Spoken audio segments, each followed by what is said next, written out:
శిష్యుడు అంటే ముడ్డి మీద అంతా ఇది మాటలు.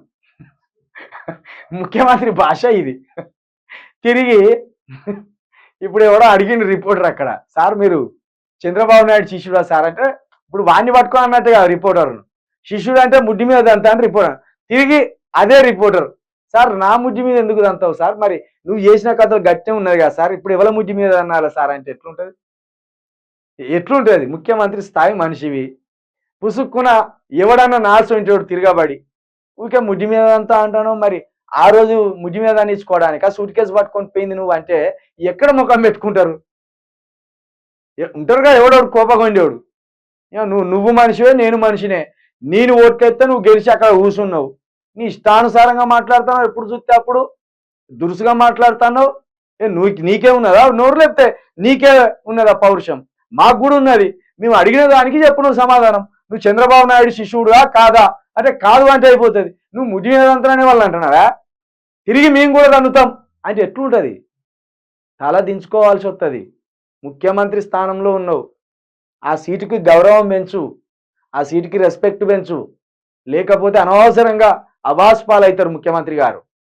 మీ పరువు మీరే తీసుకుంటారు, మీ నోటికి అద్దు అదుపు లేదు. 20 సంవత్సరాల పిల్లగాను అనుకుంటున్నావేమో, కాదు కాదు, 55 సంవత్సరాల ముఖ్యమంత్రి గారు మీరు. ఇక ముడ్డి మీద అంటారు గీ మాటలా?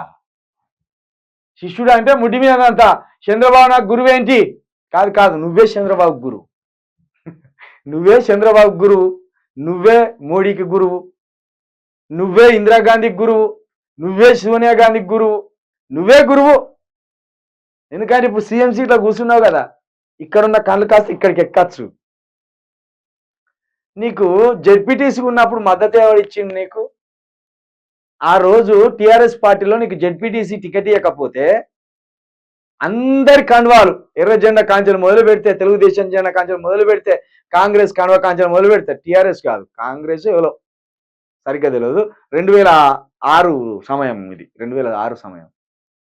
ఆ టైంలో అన్ని కండువాలు వేసుకొని కాంగ్రెస్కి పోటీగా జెడ్పీటీసీగా నిలబడి ఆ రోజు గెలిచిండు. చంద్రబాబు నాయుడు మద్దతు ఇస్తే గెలిచిండు.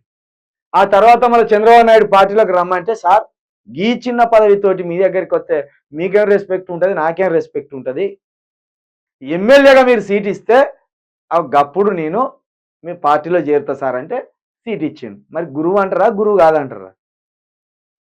నువ్వు జెడ్పీటీసీగా నిలబడ్డప్పుడు చంద్రబాబు నాయుడు నీకు ఎందుకు సపోర్ట్ చేయాలి? మనకు ఎక్కడికి వస్తాడని సాయం చేసిండు. నాకు గురువు ఏంటి, ఇంత అహం ఎందుకు? ఇది నేను బాబు సహచరుని, అబ్బో ఇంకా నెంబర్ 2 అనలే. దేవేందర్ గౌడ్ కాదు నెంబర్ 2, నేనే నెంబర్ 2. ఎర్రం నాయుడు కాదు నెంబర్ 2, నేనే నెంబర్ 2 అని నుండి ఇట్లున్నది.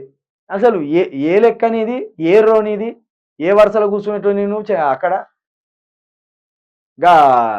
ఆయన బాగా మాట్లాడతారు చూడు మన తెలంగాణ నర్సిరెడ్డి తెలిసినట్టు కూడా తెలియవు నువ్వు అంతకుముందు తెలుగుదేశంలో. నర్సిరెడ్డికి ఎట్లా మాట్లాడతాడు ఆయన? మాట్లాడితే అద్దు ఉండే పోతూనే ఉంటుంది, ట్రైన్ పోయినట్టు గంటల తరబడి మాట్లాడతాడు. మళ్ళీ విసుగు రాకుండా మాట్లాడతాడు, వినటోనికి కూడా వినబుద్ధి అయ్యేటట్టు మాట్లాడతాడు. కానీ నర్సిరెడ్డి రాంగ్ ప్లాట్ఫామ్ మీద ఉండడం వల్ల ఈ తెలంగాణలో లీడర్ కాలేదు, కానీ లేదా మంచి లీడర్ రావు. నర్సిరెడ్డికి ఉన్న పేరు కూడా లేదు నీకు అప్పుడు తెలుగుదేశంలో, అది గుర్తుపెట్టుకో. బాబు ఆట బాబుకు సహచరుడు ఆట. బాబు గురువు అనేటోళ్ళు గాడిద కొడుకులు అంటే ఎవరిని అంటానా నువ్వు? ఇప్పుడు పుసుకున్న జర్నలిస్టులుగా అంటాం, చంద్రబాబు నాయుడే రేవంత్ రెడ్డి గురువు అంటాం, అంటే అన్నోళ్ళు అందరు గాడిద కొడుకులా? ఇంకా అందుకే మరి కేసీఆర్ కుక్కల కొడుకులు అన్నది. కుక్కల కొడుకులు అని ఎట్టిగా అన్నాడా? కాంగ్రెస్ వాళ్ళు కుక్కల కొడుకులు అని ఎట్టిగా లేవు, గిసోని మాటలు మాట్లాడతారని కుక్కల కొడుకులు అన్నాడు ఆయన. ఇట్లనే మాట్లాడతా, టీవీలు చూపెట్టడం ఆపాలి. ఎందుకు ఆపుతావు? ఎందుకు ఆపుతావు? నువ్వు నీ అంతావా? రాజ్యం నీదా, ఓట్లెత్త గెలిచినావు, మరి నువ్వు కావాలి, నువ్వే అద్భుతంగా చేస్తావు అని సోనియా గాంధీ పెట్టింది. కాంగ్రెసే రావాలి, మార్పు రావాలని ప్రజలు వేసిండు. మరి ప్రజలు నువ్వు ఎట్లా పాలిస్తావో టీవీలు చూపెట్టకపోతే ఎట్లా? ఇంకా నీకు 4.5 సంవత్సరాలు నీకు బ్యాటింగే ఉంటుంది. ఇక ఇక బౌలింగ్ లేదు, నువ్వు వేసే బౌలింగ్ అయిపోయింది, నీకు బ్యాటింగే ఉంటుంది. ఇక ఎట్లుంటుంది చూడు ఇక సోషల్ మీడియా పవర్.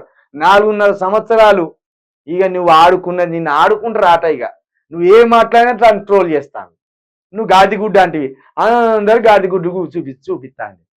నువ్వు పేగులు మెడలు వేసుకుంటా అంటివి, కథం సోషల్ మీడియాలో నీ మెడలో పేగులు వేసి ఊరేగిస్తాను పెద్దమ్మ తల్లి లెక్క. ఎట్లా అయిపోయింది నీ పరిస్థితి. ఓ టీవీ ఛానల్ లైవ్ లో సీఎం రేవంత్ రెడ్డి, నువ్వు ఎన్ని లైవ్లు అనే చెప్పు, నిన్ను మాత్రం సోషల్ మీడియా ఇడిచిపెట్టదు. ఆయన మన రాష్ట్రానికి ముఖ్యమంత్రి అనే ఒక గౌరవప్రదమైన కుర్చీలో కూర్చున్నారు. అలాంటప్పుడు అంతే గౌరవప్రదంగా మాట్లాడాలి. కానీ రేవంత్ రెడ్డి భాష మాత్రం రోజు రోజుకు దిగజారిపోతుంది.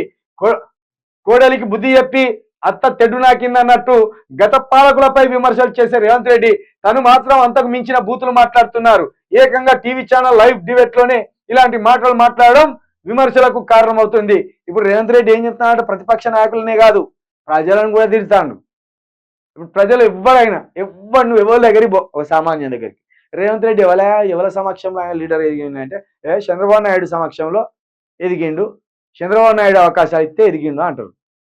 మరి చంద్రబాబు నాయుడు రేవంత్ రెడ్డికి గురువా కాదంటే గురువే అంటారు. అంటే ఇప్పుడు వాళ్ళని గాడి కొడుకులు అన్నట్టు, వాళ్ళని ముడి మీద అంతా అన్నట్టు. కాబట్టి ఇక ప్రతిపక్ష నాయకులనే కాదు ప్రజలను కూడా ముడి మీద అంటాడు రేవంత్ రెడ్డి. అక్కడికి వచ్చింది ఆయన దుర్స్థానం, ఆయన అహంకారం.